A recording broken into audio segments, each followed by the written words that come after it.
día. Desconozco en qué ciudad están, pero igual es tarde, casi noche, en algunos de esos países. Soy Gabriela, soy diseñadora de experiencia de usuario. Tengo aproximadamente 4 años en diseño de producto y diseño de aplicaciones móviles. Mi experiencia ha sido en startups de Latinoamérica y pues ahí he aprendido un poco de lo que les voy a compartir hoy. Vivo actualmente en México. Me gusta mucho el café y los perritos. Tengo una mascota que se llama Moca y me pueden encontrar en mis redes sociales como SuperGaps. Primero, pues antes de comenzar, quiero agradecer a Darshana y a Annalisa que me contactó. Gracias por esta oportunidad y por el espacio para compartir el conocimiento que vamos a ver más adelante. Primero, quiero aclarar sobre de qué se trata esta clase, de qué va. Aprenderemos los fundamentos de UX y UI Design y cómo aplicarlos en su desarrollo profesional. Si tienen algunas dudas, las pueden dejar en el canal o en el chat y pues hagamos un espacio seguro para todas y para todas las personas que están aquí. Bueno, primero quiero partir hablando acerca de la diferencia que existe entre UX y UI. Como algunos de ustedes saben, UX es lo que sientes cuando interactúas con un producto, es decir, lo que ustedes sienten cuando interactúan con alguna aplicación móvil, con alguna app o con algún sitio web. Y la UI es con lo que ustedes interactúan. Es decir, esta interfaz, estos iconos, estos botones, las cards, y estas dos disciplinas actualmente se siguen un poco confundiendo, ya que ambas trabajan de la mano. Y para entender qué es UX, hablemos primero de los conceptos claves. UX no solamente es que se vea bonito o que sea usable o que el usuario se sienta bien al momento de usarlo. La UX se divide en estos 3 elementos que son las necesidades del usuario, los objetivos de negocio y la tecnología. Y en medio se encuentra UX, ya que hace que funcionen estos 3 elementos. Y por necesidades de usuario, entendemos que como usuario a lo mejor necesitan poder agregar un método de pago o a lo mejor quieren poder pagar a través de transferencia. Los objetivos de negocio son los que nos ayudan a definir nuestra estrategia y cómo, cuál es el objetivo que tiene este nuevo feature, este nuevo producto o esta nueva página web que queremos crear. Y la tecnología son estos constraints que vamos a tener al momento de diseñar. Es decir, siempre tenemos que tener el conocimiento de si lo que vamos a hacer se puede crear tecnológicamente. Por eso es que UX se encuentra en medio, porque comprende estas 3 partes. Siguiente.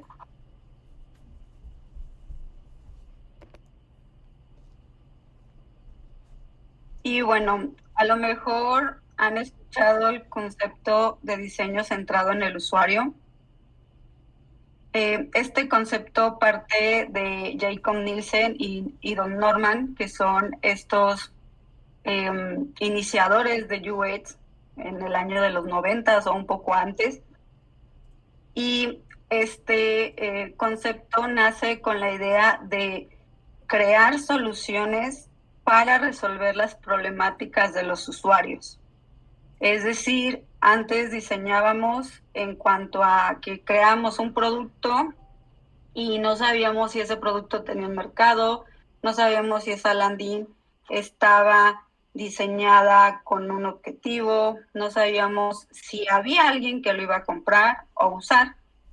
Entonces, nace este concepto donde el diseño centrado en el usuario parte de los seres humanos y termina dando respuestas que se adaptan a sus necesidades. No podemos hablar de UX o no podemos decir que estamos haciendo UX si no estamos considerando las necesidades de los usuarios. Y ahora sí, una vez dicho esto, vamos a entrar a los fundamentos de UX. Este es un tema que me gusta mucho y que lo que les voy a mostrar ahora me ha ayudado muchísimo a mí a entender cómo hacer un proceso de diseño, cuáles son las partes que se involucran en este proceso, qué es lo que se espera de entregables, qué es lo que como diseñadores podemos realizar y también cuáles son o quiénes son las personas con las que vamos a interactuar en este camino. Estos elementos o fundamentos de UX los propone Jesse James Garrett. Él decide crear esta gráfica donde tenemos 5 capas que partimos desde lo abstracto hasta lo visual. Y él propone estos elementos de ir desde lo más abstracto hasta lo tangible o lo visual. Y cada una de estas capas está conformada por diferentes elementos que vamos a ver a continuación. Aquí lo pueden también encontrar de esta manera. Estas 5 capas, la primera, que es hasta abajo, es la estrategia. La segunda es el alcance, la tercera es la estructura, después en la cuarta tenemos el esqueleto y por último tenemos surface o superficie, donde vamos a poder, donde ya podemos ver lo tangible. Ustedes pueden encontrar este diagrama de esta forma o como lo mostré en un inicio. Y vamos a empezar con el primero, que es la estrategia.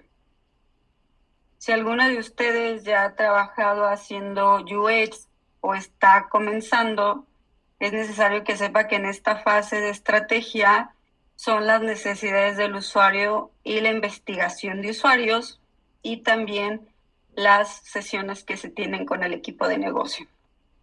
Antes de comenzar cualquier proyecto de diseño, es importante conocer cuáles son las necesidades que el sistema va a resolver para el usuario. Es decir, a lo mejor la necesidad que tiene nuestro usuario es poder pagar a través de un link, ¿no? Porque sería más práctico. O quiere tener la opción de poder pagar con diferentes tarjetas, por dar un ejemplo. Toda la experiencia o todo este nuevo proyecto que vamos a realizar debe tener un propósito muy claro. Es decir, ¿cuál es nuestra expectativa de negocio? A lo mejor queremos aumentar el número de ventas, el número de pagos completados. A lo mejor queremos aumentar el número de registros. Entonces, esta parte a mí me gusta mucho porque hace que de manera colaborativa los diseñadores, developers y negocio entiendan el por qué vamos a hacer un nuevo feature o un nuevo proyecto y a qué métrica, como lo decíamos en un empleo en el que estuve, a qué métrica le vamos a pegar o a qué métrica vamos a mover, ¿no? Porque a veces sí está súper bonito, queremos arreglar cosas, pero si no persigue una meta de negocio, pues negocio no va a crecer y vamos a usar tiempo que nos puede ayudar para crecer el negocio. Para esta parte de investigación y necesidades del usuario, les recomiendo que lo hagan en un documento, ya sea en Google Docs o en Notion. Aquí tienen un template, igual la presentación la van a tener disponible para acceder a los recursos, donde pongan el overview del proyecto, qué es lo que va a hacer el equipo, cuántas funcionalidades, ahorita lo vamos a ver más adelante, que vayamos describiendo cada una de las tomas de decisiones que tomamos junto con el equipo, porque así en los siguientes pasos va a ser más fácil. Después llegamos a la segunda capa, que se llama Scope y se divide en funcionalidades y contenido. Las funcionalidades, pues como saben, son las tareas que el sistema debe cumplir y alcanzar los objetivos de negocio. Son todos esos features que queremos incluir, ya sea que pueda agendar una cita, que pueda ordenar ropa, que pueda comprar algo, que pueda agregar a su carrito, ¿no? Por dar ejemplos. Y el contenido es identificar la cantidad de, por ejemplo, imágenes, gráficas, textos, secciones y en general todo el contenido que necesitamos para este nuevo producto. Porque es muy bueno en esta fase de scope definir las funcionalidades y el contenido. Obviamente las funcionalidades porque las necesitamos para construir lo que sigue, y el contenido nos va a ayudar a que nosotros, si no somos responsables de crear el texto, las imágenes, las gráficas, pues nos ayuda a que lo podamos delegar a otra persona. Entonces, porque luego pasa que vamos en el proyecto muy bien y nos damos cuenta que necesitamos textos, ¿no? Y tenemos que regresar. Entonces, es muy bueno que lo hagamos en este momento y que esta información de funcionalidades y contenido también se tenga en el mismo documento inicial. Aquí se los muestro un poco de manera más gráfica. Pues las funcionalidades son estos flujos que vamos a tener, los resultados que esperamos, las expectativas que tenemos, la descripción de tareas que va a realizar el usuario. Aquí, por ejemplo, puedes documentar las funcionalidades, ya sea como historias de usuario o describir qué es lo que quieres que haga el usuario. Y del lado del contenido, pues tenemos las gráficas, las imágenes, los videos, los textos. Y esto nos ayuda, por ejemplo, en el caso de los videos, cuando buscamos agregar un video a nuestro producto o a nuestra landing, pues es importante hacerlo con anticipación, ¿no? No hasta el final. Aquí vamos a ver algunos recursos que les pueden servir a ustedes para esta parte de recursos. Si ustedes son la única persona de UX, en mi caso lo he sido, y pues sí toca que buscamos imágenes, hacemos textos y hacemos todo a la vez. Pueden buscarlas en Unsplash. Ahí hay fotografías libres en Fritpik. Hay tanto libres como de pago, y en Stock Adobe pues son de pago. Pero estos son como los sitios más comunes que he utilizado y que también tienen una buena resolución. Para la parte de los iconos, cuando ustedes estén con su equipo definiendo qué tipo de iconos vamos a agregar, les recomiendo que ya usen librerías que ya existen. ¿Por qué? Porque estos iconos ya están probados, ya sabemos que si crecemos el tamaño o los disminuimos, pues van a ser visibles, ¿no? A veces no estoy peleada, no es como una consigna, pero a veces queremos reinventar la rueda o buscamos iconos que cuando ya los hacemos más pequeñitos para dispositivos móviles nos damos cuenta que no funcionan, ¿no? Entonces, les recomiendo estos sitios. Aquí pueden encontrar ya iconos para web y para apps. Y bueno, si en dado caso deciden que van a incluir ilustraciones, también pueden visitar estos dos sitios, que son Drop y Fritpik. Pueden encontrar tanto libres como de pago. E igual ya están optimizados para web, los pueden bajar en SVG y funcionan perfecto. Y en los textos, a lo mejor sí soy un poco obsesionada con el tema de la documentación. Es importante que lo tengan, que estos textos que ustedes van a poner en esta landing o en este producto los tengan en un sitio. ¿Por qué? Porque nos ayuda a que la persona responsable de escribir los textos lo pueda hacer en su tiempo y nos ayuda también a evitar errores ortográficos, ¿no? Yo recuerdo que al inicio los escribía directamente en Figma y pues cuando se iban a desarrollo a veces ni los revisaban y salíamos a producción con errores. Entonces, ténganlos en un Notion, en un Google Docs o en cualquier herramienta que sea colaborativa y que les ayude que otras personas los puedan revisar. Y ahora sí pasamos, como se dan cuenta, vamos de lo más abstracto a lo tangible y llegamos a la parte de la estructura. Este es el fundamento 3, donde encontramos el diseño de interacción y arquitectura de la información. Este paso es el más crucial. ¿Por qué? Que si diseñamos mal una arquitectura, una jerarquía o búsqueda, pues va a ser bien complicado que nuestro usuario pueda encontrar algo en nuestro sitio web. Y pues como ya lo mencioné, en esta capa de estructura se divide tanto arquitectura de la información como diseño de interacción. La arquitectura de la información prácticamente a mí es un tema que me ha costado bastante entenderlo. La arquitectura de la información es cómo organizamos nosotros nuestros sistemas de información y pensémoslo en cómo se organizan los supers. Cómo encontramos estas etiquetas fáciles de lácteos, detergente, comida, vinos y licores.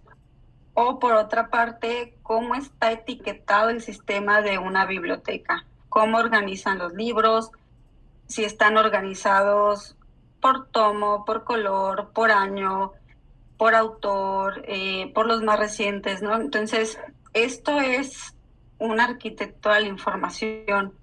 Cuando nosotros decidimos hacer la arquitectura, es la forma en que nuestro usuario va a encontrar la información. Por ejemplo, hay una aplicación de banco en México que tiene mala su arquitectura. ¿Por qué? Porque el día que yo quise hacer una transferencia, resulta que no es hacer transferencia como una transferencia normal, sino que es pagar un servicio. Y en pagar un servicio, pues yo no tenía ni idea cómo funcionaba, no encontraba la opción, tuve que llamar a la persona para que me explicara cómo hacerlo en mi app. Entonces, es porque su arquitectura no es fácil, bueno, no está diseñada bien. Y, por ejemplo, si queremos que el usuario pueda agregar algo al carrito y no le ponemos un botón, pues también está mal diseñada esa arquitectura. Algo que podemos hacer para cuando iniciamos en diseño de arquitectura de la información, que se los recomiendo. Ahorita existen herramientas como, no recuerdo el nombre, hay una que se usa para las arquitecturas. Hay muchísimas herramientas, la puedes hacer en Excel o a mano. Yo al inicio lo hacía con post-its y prácticamente agrupaba toda la información o estos elementos que tuvieran que ver con, por ejemplo, mi perfil. Pues sé que el correo, el número de celular, cerrar sesión, puede ir en esta parte. No es Trello, es Optimal Workshop. Optimal Workshop, ahí tú puedes hacer arquitecturas. Y, o sea, Optimal está bueno para que puedas validar arquitecturas, sin embargo, yo sí les recomiendo que primero lo hagan a manita para que pues se vayan entrenando más en cómo hacer una arquitectura. Y bueno, ya vimos la arquitectura y la otra parte es el diseño de interacción. el diseño de interacción responde a cómo las personas van a interactuar con el sistema. Y aquí nosotros definimos si vamos a tener botones, si vamos a tener scrolls, si vamos a tener contadores, si vamos a tener mensajes de error, pantallas de carga. Aquí definimos todo con lo que va a interactuar y cómo se van a conectar estas pantallas. Y una manera de hacer el diseño de interacción, claro que esto va a depender de las herramientas que ustedes tengan, pues del presupuesto que tenga también la compañía donde trabajan o cómo les guste hacerlo ustedes. Yo lo he hecho en Whimsical, donde pongo la TAS del usuario y después agrego estas pequeñas vistas donde muestro cómo se completa esa tarea. Otra manera de hacerlo, ya sea con workflows o diagramas, va a depender de cada uno, pero que sí se entienda cómo va a ser la interacción del usuario dentro de la aplicación. Es decir, si le doy clic aquí, ¿qué va a suceder? Ok, si el usuario no ha agregado datos, ¿qué pantalla le voy a mostrar? Ok, si el usuario canceló su reservación, ¿qué pantalla le voy a mostrar, no? Porque pasa cuando estamos iniciando es que olvidamos todos como estos casos y nada más hacemos como el recorrido feliz o el happy path y decimos, pues sí, el usuario completó datos, el usuario pudo hacer todo bien, pero olvidamos estas vistas o estas interacciones que en algún momento van a suceder. Bueno, pasamos a la cuarta, que ya es diseño de interfaz y navegación. Y en esta capa podemos hacer los wireframes o primeros bocetos del sistema. ¿Por qué es importante hacer lo que les comentaba de tener nuestro diseño de interacción, workflows, flows o diagramas? Porque cuando llegamos a los wireframes, usualmente aquí vamos a encontrar errores. Si nos pasamos directamente a los wireframes, es posible que vayamos a tener un error de interacción. A lo mejor si ya tenemos bastantes años en esto, pues a lo mejor no, pero sí es importante que tengamos nuestro flow y después pasemos a los wireframes, donde este wireframe tiene que mostrar el contenido y interactuando con otros. Tenemos que asegurarnos que la solución que proponemos es funcional y cumple con los objetivos de usuario y negocio. Estos wireframes, cuando ustedes ya tienen algo para presentar o para compartir con su equipo, es súper bueno porque aquí nos damos cuenta si estamos yendo hacia la dirección correcta o si no estamos entendiendo el problema. Y bueno, para que sea un wireframe, debe tener las siguientes características. Cada diseñador y cada persona interpreta el wireframe de diferente manera. Unos tal cual los ven como cajas, otros lo vemos más como con componentes ya más acercados a la interfaz final. Lo que sí debe cumplir es tener la información que se verá en pantalla, cómo estarán y dónde estarán los elementos interactivos, por ejemplo, los botones, cómo se navega entre los diferentes contenidos, porque luego pasa que presentamos a nuestro cliente o a nuestro owner y pues nos pregunta, bueno, y si le doy clic aquí, ¿qué pasa? ¿No? Entonces ya tenemos que tener muy identificado estos casos.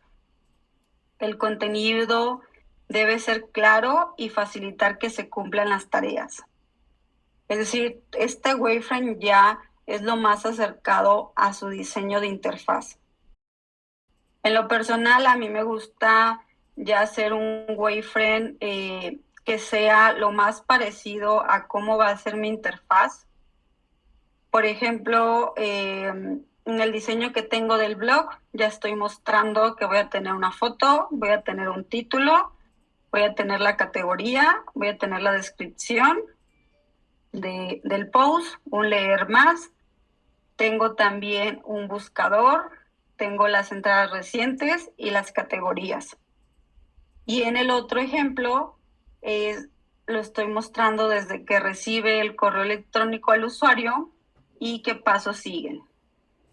Entonces, es importante que ya nuestro Wayframe esté lo más acercado a esta UI y les va a facilitar muchísimo porque si ustedes ya saben que van a tener botones, van a tener inputs, van a tener selects, pues al momento que lleguen a la UI va a ser mucho más rápido. Yo, la verdad, hago Wayframes ya de alta, ya con casi los componentes, porque eso me facilita que únicamente aplico el color en la UI y avanzo muy rápido. Y bueno, llegamos a la última capa, que es el diseño visual. Esta capa, usualmente todos cuando iniciamos nos brincamos todos los pasos anteriores y llegamos aquí, ¿no? Pero ya no lo hagan. Claro, va a depender de la compañía en la que trabajan, el tiempo, el presupuesto, ¿no? O sea, hay muchos factores. Tampoco se pueden hacer todos los pasos.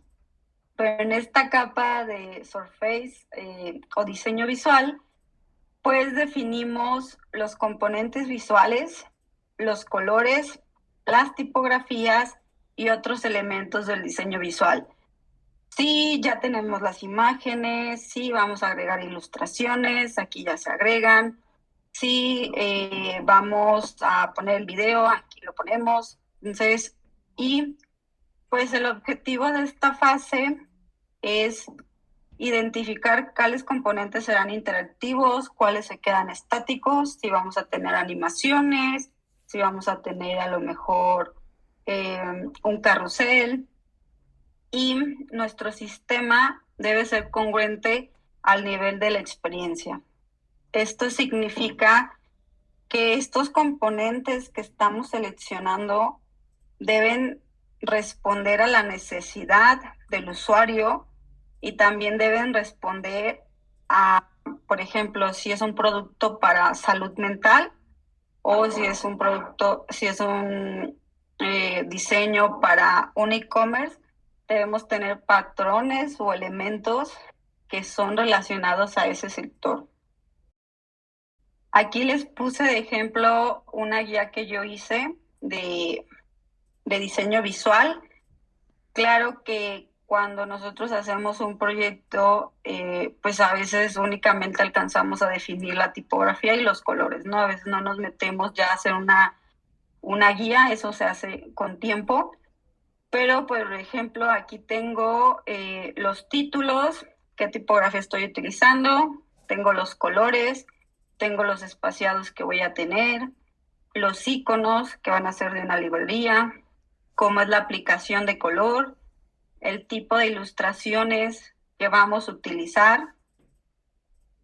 Por otra parte, tengo el color, si cumple con la accesibilidad, en qué momento se aplica este color. Por ejemplo, en la parte de la card, qué colores tiene esta card. Y en este momento de Surface o ya de superficie y diseño visual, ya diseñamos todos nuestros elementos, que son las cards, los botones. Por ejemplo, yo en este proyecto trabajamos mucho con cards, teníamos diferentes tipos de cards y algunas cards tenían ilustración, otras tenían foto, otras tenían un icono y también mostramos algunos botones de secundarios y terciarios. Y ya que tenemos todos nuestros componentes, ya armamos el diseño visual. Esta es la última parte después de haber hecho investigación, haber hecho el diseño de interacción. Llegamos a esta parte y algo que se me pasó poner aquí es que ya que llegamos a esta parte de diseño visual, va a depender del tiempo que tú tengas. Usualmente se hacen prototipos interactivos. ¿Por qué nos ayudan los prototipos interactivos? Que hacemos que el equipo de desarrollo comprenda de manera más fácil cómo va a funcionar este sistema o esta landing.